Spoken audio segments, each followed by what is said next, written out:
Hi everybody, welcome. Lovely to see all of you. I can see some of you in the top of my screen, but I know there's a lot of you out there. So big warm welcome to all of you. Absolutely delighted that you could join us.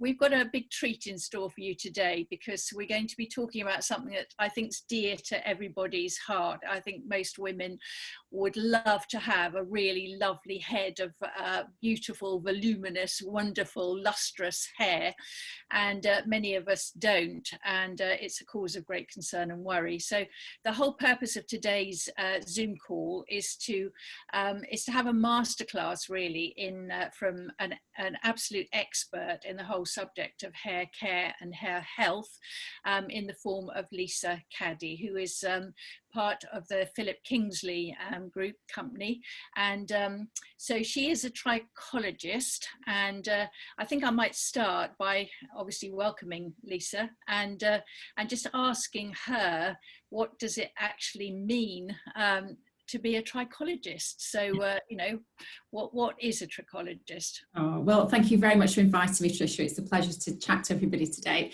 and I do hope you all find it useful. So my life as a trichologist. Trichology is the science and the study of the hair and the scalp, and so a practicing trichologist, I'm a consultant, and I see clients in our Kingsley clinic who come to us with all sorts of problems with their hair or scalp. So it might be that they're experiencing hair loss, cosmetic issues with their hair, so damage, or it might be that they have scalp issues, and we deal with very severe scalp diseases as well. So it's a holistic approach to hair care. We have a fabulous range of topical cosmetic products, but we also look at every client on an individual basis, looking at their health, their diet, medication, lifestyle. All of those things are factored in to make sure we reach a proper and accurate diagnosis, and then we can give appropriate treatment plan as well. And if I wanted to become a trichologist, could I do that tomorrow? You could apply tomorrow. It takes a few years. So I actually, working with Kingsley, Philip always wanted all of his consultants to do our accreditation and qualification with the Institute of Trichologists, which is based in South London. So I qualified about 7 years ago now, and it took me 4 years to do the qualification. Anybody could do it if you can give it enough dedication and time. Okay, so my point of a very facetious question really was that obviously to be a proper not a psychologist, I'm going to keep saying that, trichologist is it is a study, and it is quite a lengthy period. So you are experts in your field, and that's a very important thing to say. I've been writing a blog for next weekend, which is about cosmetic procedures, which is a totally unregulated industry, and I could literally tomorrow start injecting people's faces with Botox and filler, which scares me a lot. But obviously you're talking about something that's highly qualified, and obviously you're an absolute expert. And also tell us a little bit about Kingsley, because I know he passed away some time ago, but he was a real pioneer, wasn't he? I remember seeing him on television, and he was kind of the first of a kind, really. So tell us a bit about Kingsley. Absolutely. So, well, we have our two clinics. We've got one in London and one in New York. Philip passed away about 4 years ago, and he really was a pioneer in his field. You know, he was qualified for over 60 years. He was known as the world's most famous trichologist and in the glossy magazines. And he really put trichology on the map, I feel, because not many people knew what a trichologist was. But I think what was really unique about Philip was that he had a real understanding of the significance of hair in human beings, but particularly in women, and how our hair makes us feel. He always used to say that your hair is the most important part of your anatomy that controls your mood. And I absolutely agree with that. If you don't like what you see in the mirror when you're looking at your hair, you're not a happy bunny. So he was so good at tuning into the confidence that hair gives you when you're feeling great about it, but equally how it can knock your mood and your self-esteem when you're not happy with it. I think that's a really, really important thing to say right at the beginning, that, you know, we have the expression of having a bad hair day, and we know that if we're having a bad hair day, the whole day is going to go wrong. You know, get up in the morning, you can't do a thing with your hair. And it is that essence that hair is so much more than just stuff that grows out of your head. You know, it informs so much about how we feel about ourselves, but also how attractive we feel, and also how confident we feel. And I think that it's a fantastic subject actually for older women, because you know, we all know that the process of aging is associated with the loss of quite a lot of things that we, you know, we felt before. And hair is kind of emblematic and symbolic of that essence of our sexiness and attractiveness and so on and so forth. So if we do still have great hair as we get older, it's a big bonus, because it can restore quite a lot of that feeling that we have, that we're okay, that, you know, we look fine, that we're good, and we're kind of good to go. So I want to start really, the first question to you properly is with the definition of what healthy hair is, and you know, what would you as a trichologist expect to see in someone with healthy hair? What would you, you know, how would you evaluate that this is a good healthy head of hair? It's a really good question. So there are certain qualities and properties that healthy hair has. And first of all, I always start with the scalp, because the scalp is the bedrock of healthy hair growth. So it's really important that your scalp is clean, that it's not inflamed, that there's no flaking. I mean, some people have scalp conditions and that's inevitable, but it's important that we try and treat that as a priority. But those qualities and properties of healthy hair is that it has some gloss, it has shine, it has natural movement and some bounce. Not necessarily full hair, because not everyone is born with a full head of thick hair, but just that the hair that you have looks, dare I say, even youthful, that it has that quality to it. And I think shine and hydration and nourished, healthy looking hair is just something that, you know, gives us that swish, doesn't it? Absolutely. So yeah, so the sort of quality of the hair and how it's performing, if you like, that gives a good indication of a good head of healthy hair. How about some everyday care tips in terms of do's and don'ts? Because I did quite a lot of research about hair for the chapter that I did on for my book, and one of the things that, you know, really stuck in my mind is that hair is actually dead protein. You know, that what it's like your nails, you know, that's why it doesn't hurt to cut it, because there are no nerve endings there, there's nothing that's going to be painful. And so it's dead protein, but at the same time, you know, there's a lot you can do to damage it, given that it is not, you know, it's not actually living as such. So tell us a bit about that. What would your best guidelines be for everyday do's and don'ts? Well, I'd say, first of all, that the hair was living at some point. So the living part of the hair is deep inside the hair follicle, and that is living tissue, so living and dividing skin cells. And lots of people do feel that, well, this is dead protein, there's not much I can do to it. If it's damaged, it's damaged. But you can actually do a lot in terms of taking care of this dead protein to make sure that it looks glossy and it's healthy. And I think some of the most important things to do for your hair is, one of them is shampooing frequently, and lots of people feel that, or under the understanding that you shouldn't shampoo very often. Shampooing your hair is a good thing. It adds water, it adds moisture. If you use a good shampoo and conditioner with premium ingredients in, you're actually benefiting your hair every time you use them, like you would an expensive skin cream.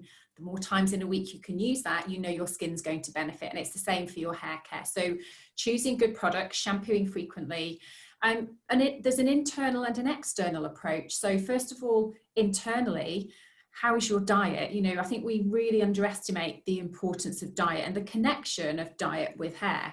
So, you know, you mentioned that this is protein. This protein has been formed from the protein that you eat. So your dietary intake, you have to make sure you have enough protein in your diet, and you should have protein at breakfast, lunch and dinner. Meal skipping is a no-no if you're especially concerned about your hair. Making sure that you eat all the food groups so that you don't cut out your carbs. Your carbohydrates are a really important form of energy to help your hair to grow. Healthy fats are important, yet a lot of women, and I know we'll talk about the menopause and aging, a lot of women are concerned about weight gain at menopausal age and decide to cut out food groups, or maybe go have a fat-free diet, or really cut down the calories. And if you're worried about your hair, those things are not the right thing to do, because your hair cells are really fast dividing cells. They take a lot of energy. So a healthy, all-inclusive, well-rounded diet is really important. And from an external point of view, I always say to people, treat your hair like it's a cashmere sweater. So don't be tearing and brushing it with, you know, even if you're in a hurry, with your comb and with your styling tools. Keep heat to a minimum. Blow dry your hair is fine, but there are some rules about blow drying. So you should keep your hair dryer at least 6 inches away from your hair. Never touch your dryer directly onto your hair. Use a really good brush, preferably not a metal barrel brush, because they can retain too much heat. Make sure that you're extra gentle when you comb your hair when it's wet, because when hair is wet is when it's at its most weakest. Yet that is when it's at its most tangly. So that's when we can tend to kind of tear away at it. Use a good heat protector product. Use a weekly or twice weekly hair mask. And don't over handle your hair. It's not necessary to brush your hair as an exercise. And if you're outside in bright sunshine, make sure you use a sunscreen for your hair, or you put a hat on. All of those things environmentally and externally can cause damage to the hair shaft and make it dull, make it dry. And then when it loses moisture, it can just be lifeless and not have that swish and bounce that we really like. So I've whizzed through quite a lot of things there that you could do. But yes, even though this is dead, there's still a lot you can do to keep it looking very lively. I think that the thing that you said there about wet hair being very vulnerable is really, really important, because often when certainly for me, when I've washed my hair, it can be quite tangly. And so therefore, you know, you want to get the tangles out. So you take a comb and start yanking it. I've learned, because I did some research on this, that was a really, really bad thing to do. So I bought myself one of those big wide toothbrush combs. And I tend to now untangle my hair with the conditioner in, so that the conditioner has made my hair all slippery. And, you know, so while that's in, I get my wide tooth comb thing and then just go through it, pulling all the tangles out very gently. And it works a treat. So, you know, my hair is quite slippery anyway, and it just makes all the difference. That's a really good tip. Yeah, we say that, we tell our clients the same thing in clinic, to comb your conditioner through. It's a really great way to get those knots out. Yeah, absolutely, and be very conscious that wet hair is very vulnerable to damage. So let's come on to talking about a little bit about what happens to hair as we age, because obviously a lot of women seem to feel that as they get older, their hair gets finer, so the actual hair shaft itself isn't as thick as it once was, and also it becomes, you know, there's just less hair. I mean, I think I probably have less hair than I used to have when I was younger, although it's reasonably okay. I'm always, we talked about this morning when we had a bit of a chat before doing this session, and we talked about the Queen, and she's got the most unbelievable hair. I think she's 93 or 94 or something, and she's got the sort of hair that I think everybody looking at a 93-year-old would say, gosh, I hope I've got hair like that when I'm that age, because it's still really thick. And I know she's had the same hairstyle since she practically was born, but at the same time it's very, very healthy looking and just looks so dense and, you know, really thick. So, you know, what happens to normal people's hair? You'd be a bit boy, you have some kind of dispensation around hair. Maybe it's wearing that crown or something, I don't know. But anyway, so she just looks like she has great hair. So how can I have hair like the Queen when I'm 93? That's what I want to know. You know, I think to have a head of hair like that when you're 93, you have got some really good genes in the family. So her mother had terrible hair. I mean, that's why she always wore a hat.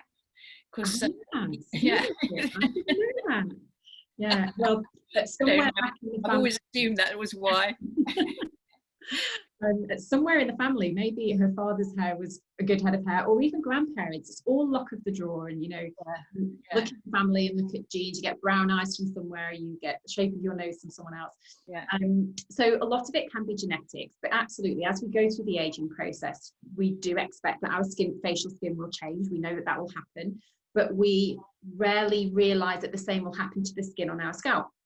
And so our skin will lose collagen over time. And so one of the things that can happen to hair as we go through the aging process, as skin's losing its elasticity in the scalp, is that the shape of the follicle can start to change. And so some women of menopausal age tell me that their hair texture has changed. So maybe it's become more frizzy, or it's more wavy when it used to be quite straight.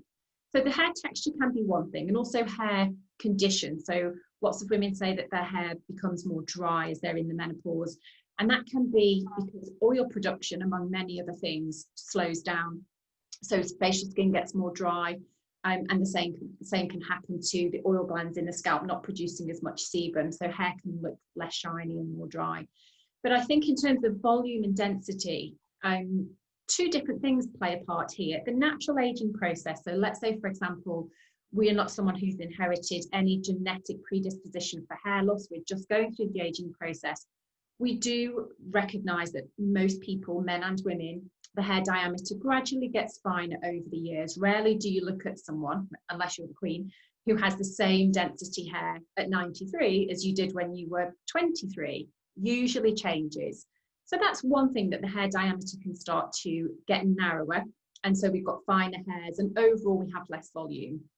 But I think the other thing to talk about with the aging process, or around the menopause really, is that the menopause can be a time for female pattern hair loss to be triggered. So that genetic female pattern hair loss. So it often takes a hormonal shift for this kind of condition to be triggered. You have to already have the gene. So not everyone going through the menopause will have female pattern hair loss.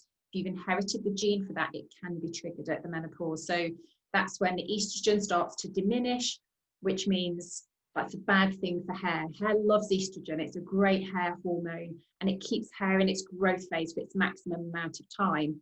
So when estrogen starts to diminish, we can find that we actually shed a bit too much hair. That's one thing that can happen. But the other thing that can happen is that as your estrogen's diminishing, the testosterone that we mostly have as females is more prevalent. That ratio of estrogen to testosterone changes, and it's testosterone that can start to shrink hair follicles down over time. So that it's basically the loss of estrogen at this time of life can trigger that onset of hair thinning. And I know we'll talk about the difference between hair shedding and hair thinning, but that hair thinning, female pattern hair loss, is generally when you can start to see your scalp more through this top region, when your parting looks a bit wider. You know, you often, if you're standing in a mirror and there's a light above you, sometimes you can start to see that your scalp is a bit more visible. So those are the changes that can happen around this time of life. So perhaps the Queen's on HRT and has been for She has a secret. last 40 years. So let's talk about exactly what you've just alluded to there. The sort of thing that really scares people, I think, the one thing, I come from a long line of in the male part of my family of bald men. My father was bald. My brother went bald when he was about 21. He was terribly upset about it and tried to, stand in the wind in a different way so that, it would always blow forward rather than backwards. But he gradually lost more and more hair. And certainly by the time he was into his 20s, he'd more or less gone bald. And I also have an aunt who went bald quite young, and she's worn a full wig ever since, and she looks terrific actually, because she really suits this wig, and nobody cares about it. She certainly doesn't care about it anymore, but I think it's one of the things that puts the fear of God into most of us.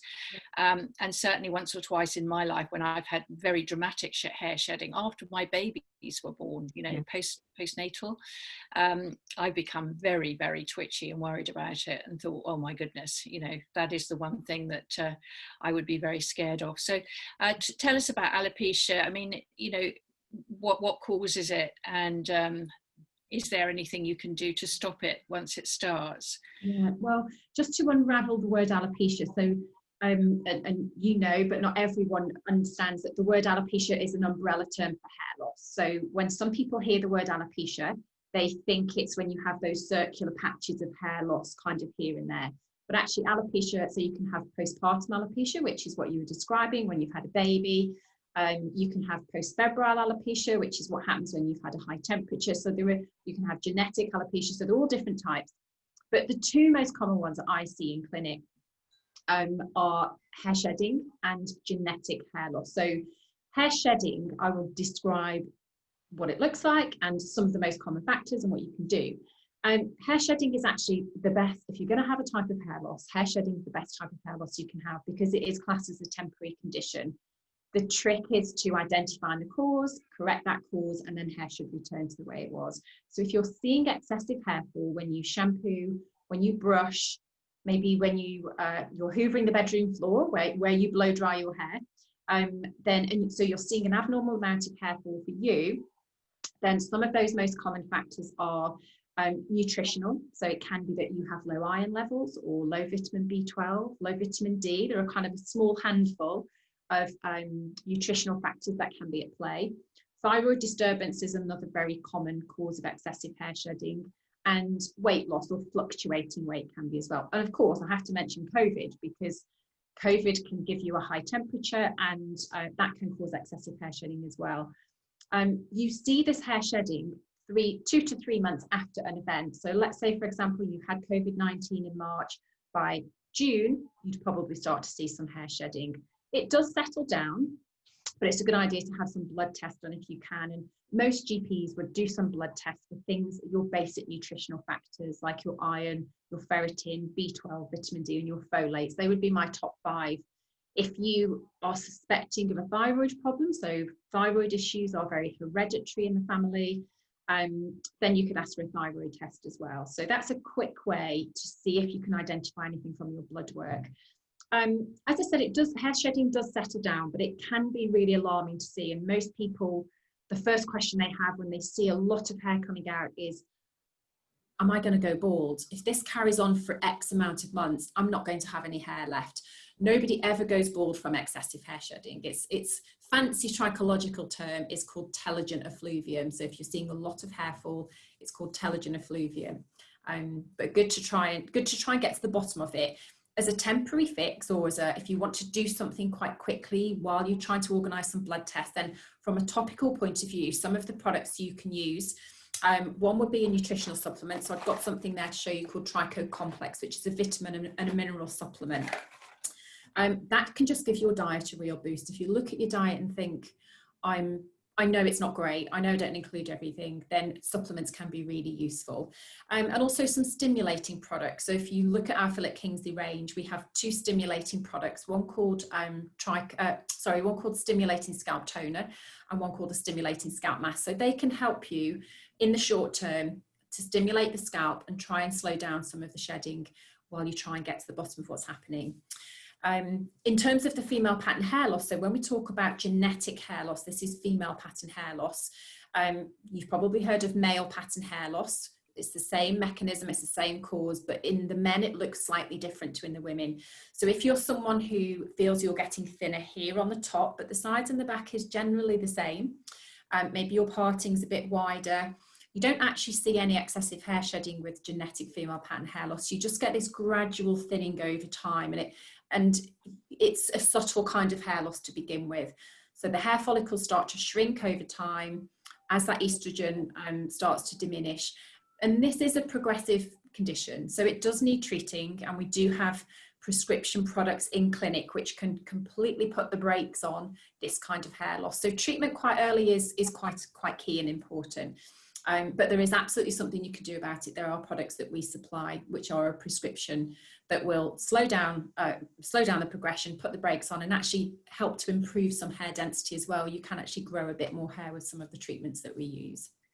In this day and age, when we're so concerned about not bothering our doctors, given that they're dealing with a pandemic, what would you said have the blood work done and all that kind of thing? I mean, what would you advise any woman if she's concerned, the point at which she would say, right, I'm going to go to the doctor and mention this, and know that she isn't going to be dismissed, as, oh, this is a trivial matter, you don't have to worry about that, because surely early intervention must be better than leaving it, until it's really established. Yeah, so what would you say, what advice would you give to anybody, listening to this, who is worried, about going to the doctor?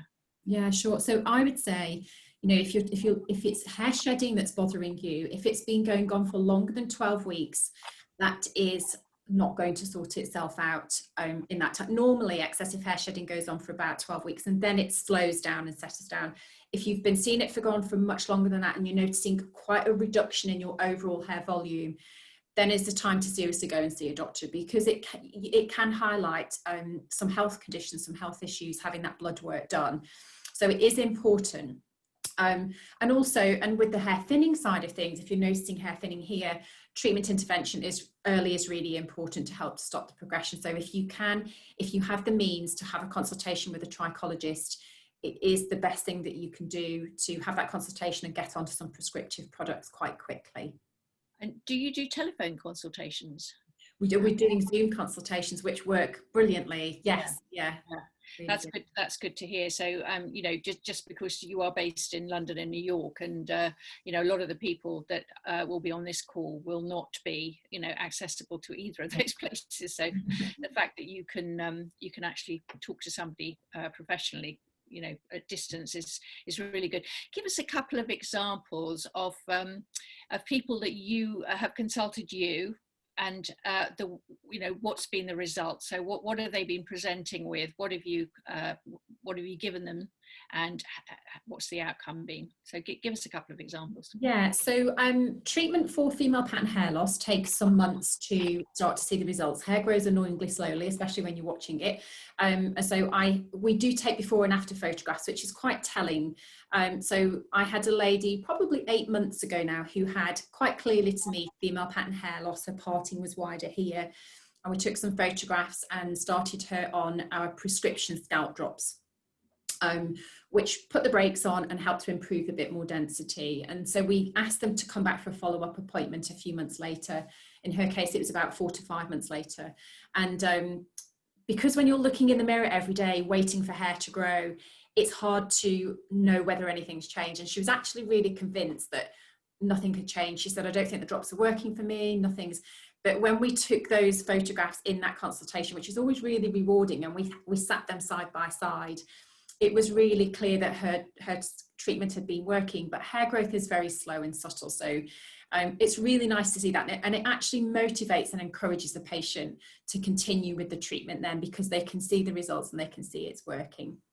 And in terms of hair shedding, you know, it's quite an easy thing for me. When I see hair shedding, I go through that tick list of what symptoms are you suffering from? Are you tired? Are you stressed? Are you on any medication? That will kind of narrow down for me the kind of blood work that I want to do for that patient. And I did it with a patient last year, and she had clearly got very low ferritin levels. So ferritin is your storage of iron in your body, and your ferritin levels need to be at least 80 units per litre for your hair to be happy.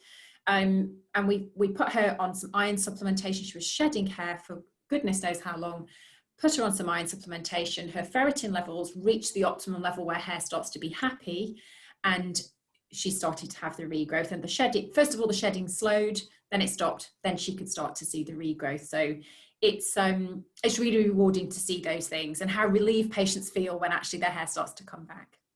Gosh, yes, it must be incredible if you've been really worried like that and you start to see the results. And do you get all those sort of fine sprouty hairs that come?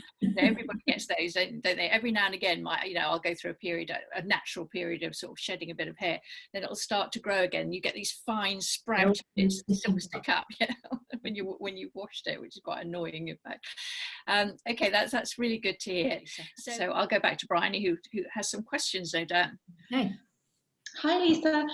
So yeah, we've had quite a few questions. I think we can probably get through about 5. So the first one is from Sylvia. She wants to know about caffeine shampoo and whether it has any specific beneficial effects. Okay, good question. I was asked the same question about half an hour before we came on the Zoom. That's strange. So caffeine, there is research to show that caffeine can be helpful. It is a known stimulant. That's why it's in coffee.